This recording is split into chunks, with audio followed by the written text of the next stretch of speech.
You ready to do this?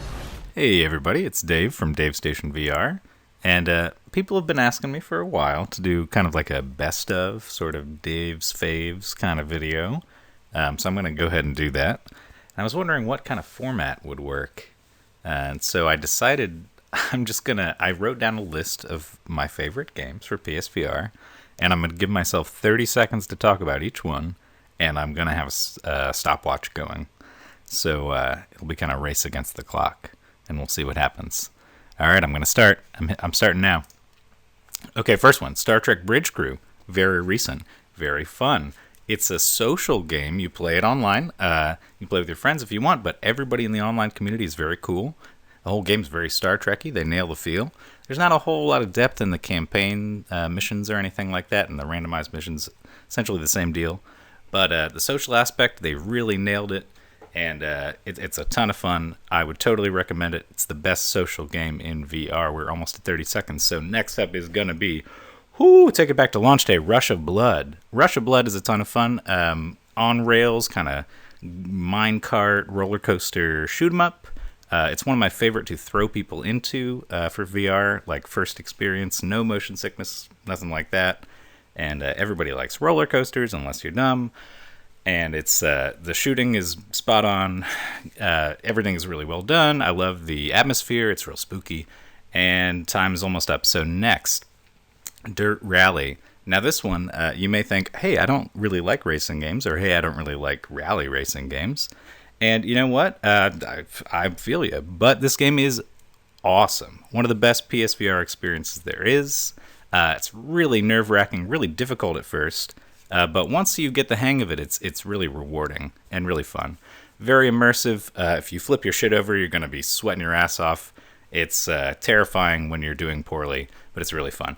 Whew. Okay, next one. Battlezone. That's another launch title like Rush of Blood. And this one I looked over for a long time, didn't really think much of it, because it came out at the $60 price point, which is pretty high for a VR game.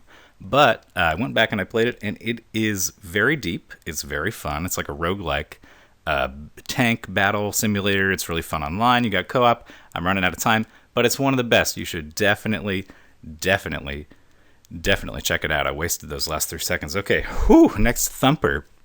Thumper, they call it a rhythm violence game.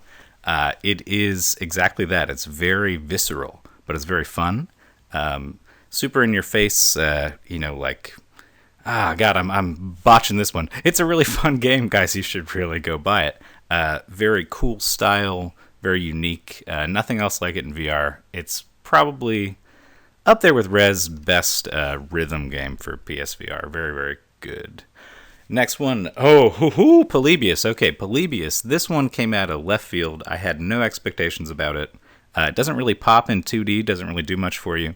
But once you get in the headset, it is so overwhelming that at a certain point you have to kind of like give into it. Like there's so much shit flying at you. It's so colorful. It's so loud that you just like let it wash over you, and then it's like meditative, and it is so much fun. It is a great job. Okay, what do we got? Farpoint. I don't need to tell you about Farpoint. Farpoint is great. The aim controller, of course, is like the star of the show. It really feels good in VR to have something that kind of represents the gun that you're holding around, and having that extra level of tracking beyond just your head, and being able to walk around freely is huge. So, the game itself, I'm just talking about the aim controller, but Farpoint is cool. Online co-op, great. Campaign is fun. Time's up. Okay, another one, of course, Resident Evil 7. Everybody knows this. I don't have to tell you. Just go buy it. It's super cool. Probably the longest campaign that you can get as a single-player game on VR. And one of the DLCs is pretty fun, this like survival wave-based one. But anyways, really good horror game, really immersive, and just super well done. Man, I'm running out of breath here. I hope I make it through all these. I'm wasting my time, but you don't need to hear me talk about Resident Evil. Anyways, okay, 4 minutes. What did I talk about? Job Simulator. That's another launch title. Great one. It gets overlooked at this point because it's been around for so long on so many platforms, but it's a really good introduction to VR. It gives you a sense of like playing around in the space. That's really cool. And some of the stuff, like when you're in the mechanic and you listen to the the guy from Rick and Morty on the radio. There's so many little funny moments in it. It's very entertaining, fun for the whole family. Anybody would enjoy Job Simulator. Get it. Okay, Rez. Rez has been around forever in various ways. It came out on the Dreamcast originally, decades ago. But it's a really fun game always, and it's a great rhythm game on PSVR. It was a great idea to bring it, and it works really well. The new Area X that they designed for PSVR is just killer. It took me forever to finish it because I was drunk as hell, but it was really, really, really good. Can't recommend it enough. Res Infinite. Grab it. Did I get through everything? Oh, wait. Star Trek Bridge Crew, Res, Rush of Blood, Dirt, Farpoint, Battlezone, Resident Evil 7, Job Sim, Polybius, Thumper. I did it. Whew, I didn't even stop once.